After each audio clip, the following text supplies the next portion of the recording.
Hi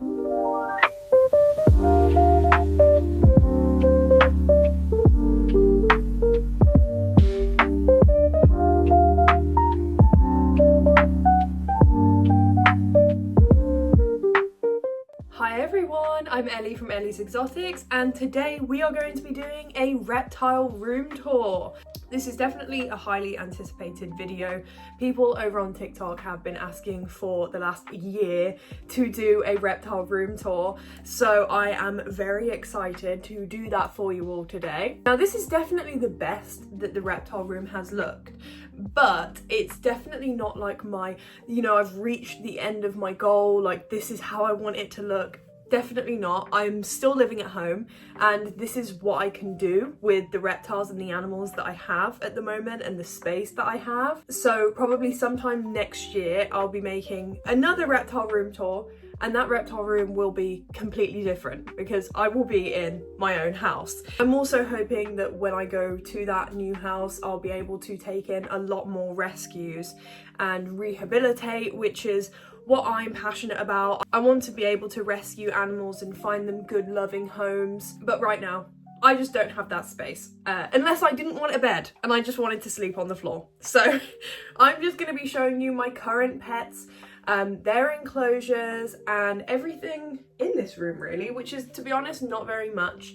It's just animal cages. So let's get on with the tour. Okay, so starting out in my partner's room, this is where the tarantulas are kept.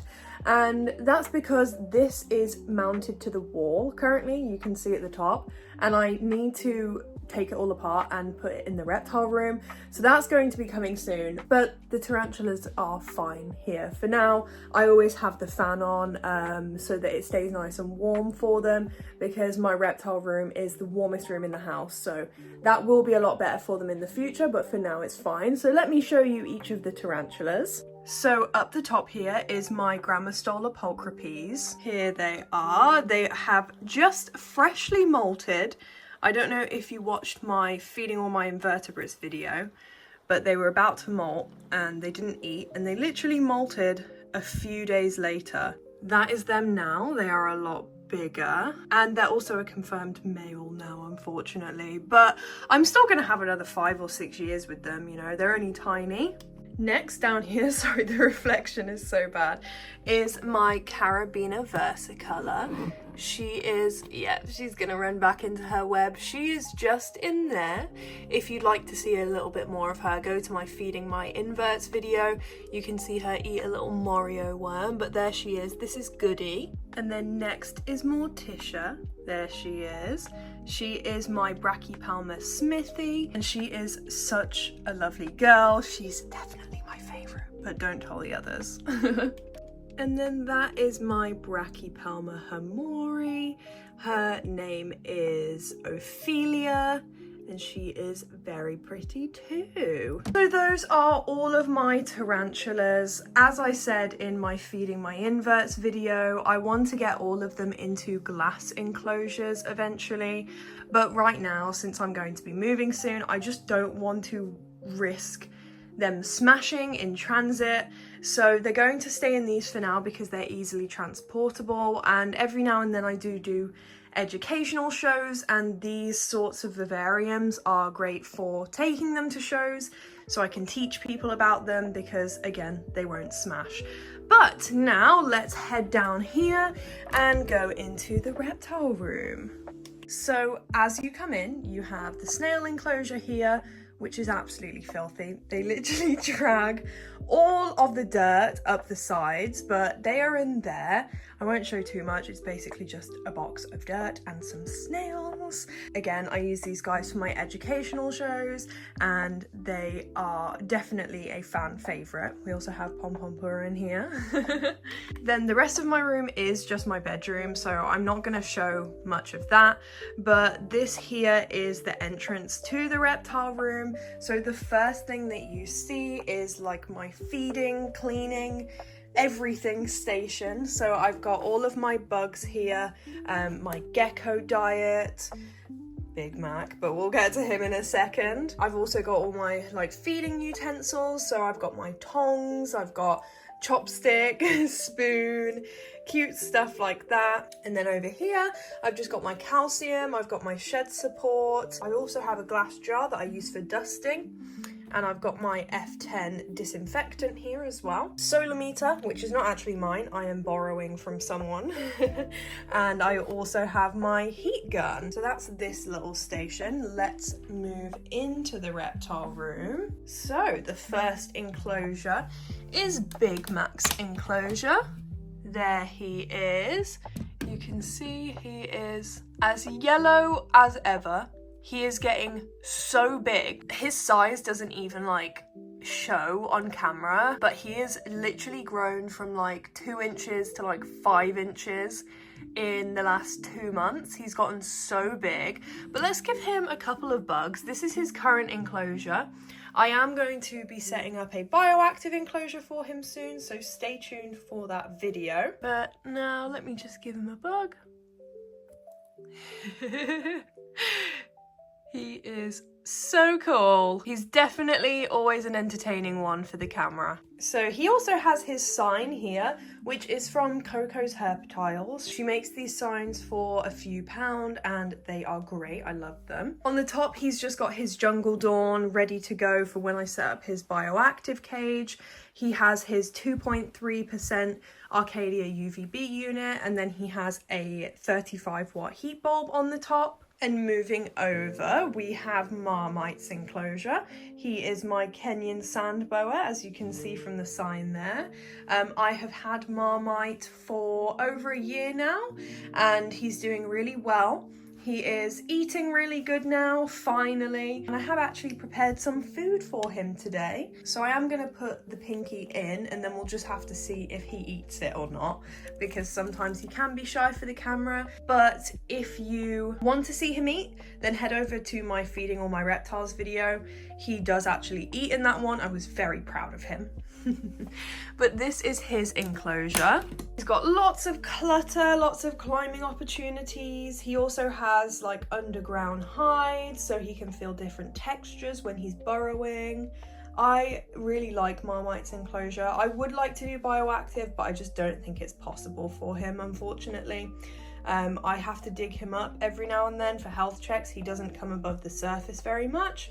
So I just don't think bioactive would be possible unless anyone has any ideas, so let me know. And then on the top of his cage, he has a 50-watt heat bulb, and he also has a 7% Arcadia shade dweller unit. Even though he doesn't come out of the substrate much, I have found since I've put his overhead heating in and his 7% in, he comes out way more. If you didn't know, Kenyan sand boas will go to the surface of the soil to bask, and they will go underneath the ground to cool themselves down. So that's why heat mats underneath the tank or even on the side just aren't adequate for them. They need overhead heating to properly replicate the wild.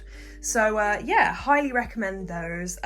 He has been coming out way more. And then moving down, this is Miso's old enclosure. If you watched my corn snake bioactive cage, you might recognize these dying plants. I've just put them in here for now. But this is Miso's old enclosure. She did unfortunately pass away. I spoke a little bit about it in my ball python care guide, but I didn't want her enclosure to just go to waste. I didn't want to just tear it all apart. So I've just popped these plants in, and for now it's just going to be like a big terrarium. I've just turned off the heat and, you know, still got the LED and the UVB running, so I can just use it as a plant grow out tank for now. And then moving up here, this is Miso in here. These are her ashes. We did get her cremated, so she's always watching over me whilst I'm making my videos, which is what she used to do. She was always in the background of my videos, basking underneath her bulb and sitting on her ledge, so I think that was a good way to remember her. But yeah, I've just got some plants. Most of these are going in my Pac-Man frogs enclosure. I'm just quarantining them at the moment before I put them into the enclosures. Got my monstera up there, which is so sad looking. And then I also have my snake sheds. I keep all of my snake sheds, and sometimes I'll use them for things like jewelry, and also I'll use them to feed to my isopods, which are in my snail tank. Up here is my license, my animals activity license. It basically just means that I've got good enough care and healthy animals to take animals out in public. Then here we have my 2 jumping spiders. These are Tapioca and Boba, and I have had Boba for probably about 6 months now, and I've had Tapioca for, I think, over a month, probably 2 months, and they are doing really, really well. They do have an LED light for the top, but I have put it away for now because I was using it to record a video, so that's not on at the moment. I also have my fire alarm up there in case of a fire. It will let me know. But let's have a good look at Tapioca and Boba. She is currently eating a worm. I don't know if you can tell, but she's gotten so big. She's just molted and she is doing so good. There is Boba. He's kind of in an awkward spot, so you can't see him very well, but he is very cute. I think he's stalking some prey right now. I just fed the both of them. I gave him a locust and I gave her a wax worm, so I think he's looking at his food. And then moving down, we have Kiki's enclosure. Kiki is my corn snake. I recently redid her enclosure. So she was in a bioactive before, but I just chose the wrong plants and they didn't do very well because this room stays really, really humid and her humidity was just way too high with the plants that she had. So I had to not water them as much as they needed. So they all died. But this is her current enclosure. I think it looks pretty nice. This is a 4x2x2 enclosure, and for the lighting I have a jungle dawn literally sat on the bed waiting to be fitted, so she's gonna have a jungle dawn soon, but right now she's just got Amazon LED plant lights. She also has a 75-watt heat bulb. This is the intense basking bulb, I believe, and then she also has a 7% shade dweller unit on the top there, and that has been doing her very well. There is Kiki. She is just out basking at the moment and her colours are looking gorgeous. I can tell she's enjoying this new enclosure because I find when Kiki's comfortable, she will just sit out in the open rather than hide away.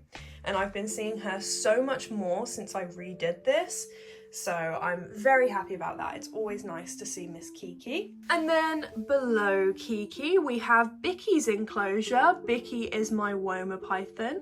Both of these enclosures also have their name signs on too. So this is another 4x2x2 enclosure. Eventually he will be getting a 6x2x2 once he's fully grown. But currently he has a 75-watt heat bulb, and he has a 7% shade dweller unit as well, and then he also has a 24-watt jungle dawn. The plants have been doing really, really good in this enclosure until I went to Tromsø, and I don't think they were watered enough, which is not my partner's fault. I was trying to make his life a little bit easier and told him to only water the plants once, and they have dried up a little bit, but you know, it's not too bad. Literally just a few days of watering and they will be back to normal again. But little Vicky is always in here. He is in there. He's just really far at the back, but he's getting fed today anyway, so I'm going to insert some footage of him eating and you can see that, so you can still see little Bicky because he is adorable. He's super cute. Okay, and moving over here. It's not pretty, I know. This room is a work in progress, but these photos still need to go up on the wall. I've just got my bin, my travel boxes, my misting pump, and then I also have my fire extinguisher as well. Amazing thing to have in a reptile room when you have so many plugs and electrical units. You know, you never know what could happen, so I've got that. And now let's come up here. So this is Cheese's enclosure. He is my baby crested gecko. Let's see if we can find him. I can't see him anywhere, but he's usually in the leaves at the back there. Now Cheese doesn't have his heat on at the moment, his temperatures are all good, and that's mainly because his UVB gives off enough heat for him. So he has a 2.4% UVB unit, and he will eventually be getting a 7% once he is bigger. He's just too little at the moment. This enclosure is too short for a 7%. And just next to him, I have my books. So I've got my Dictionary of Veterinary Nursing, and this was recommended by Marshmallow the Python. She recommended this to me because I'm doing a herpetology course and there was a lot of big words in it. I also have my Snakes of the World book by Mark O'Shea, which is also signed. Very happy about that. And I also have my Lizards of the World book as well, which is signed too. Pretty cool. My friend Coco's Reptiles, her lecturer is Mark O'Shea, so I got her to sign my books for me. And then down here is my gargoyle gecko enclosure. I bet I know where she is. She's always in the same spot. Yep, she is just in the leaves. Can you see her? There she is. This is Honey, and Honey is my red striped gargoyle gecko. She is super duper cute. I love Honey. She's doing really, really well in this enclosure. I'm going to put the leaves back so she can go back to hiding. But this is her enclosure. It is completely bioactive, and this has actually been set up for way longer than I've had her. I used to have White's tree frogs with my old job, and they used to live in here. And you know what? Ever since I took the White's tree frogs out, this enclosure has been doing so much better. I don't know what it is about frogs, but they just like to trample everything. Honey is so polite with her plants. Like, look at all of this new growth here. That was not there before when I had the frogs.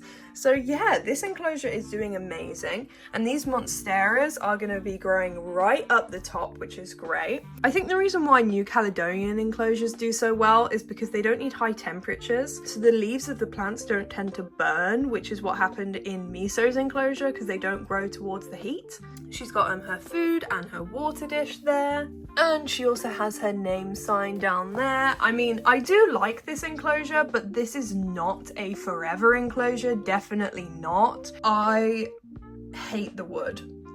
I'm not gonna lie.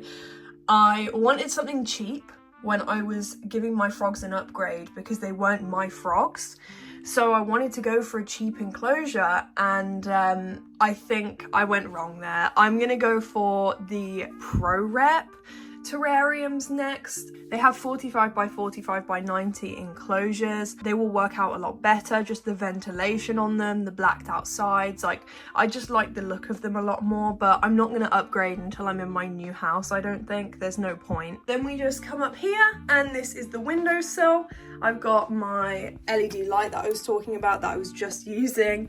I have my tripod. I'm just on my little tripod at the moment. There's me. Then I just have paper towels. Can't go wrong with paper towels. And I also have my dehumidifier, which I barely use because it fills up far too quickly and then it doesn't get humid enough in this room, so you can't win. But coming over here is me. Hello. This is just my recording setup. Like, this is where I sit on the floor and I'm always sat next to this mirror. You can see my bedroom is just through there. But this is the whole reptile room. Okay, and that is everything for today, guys. I hope you enjoyed this video. Please make sure you like and you subscribe, and I will see you all in the next one. Bye-bye.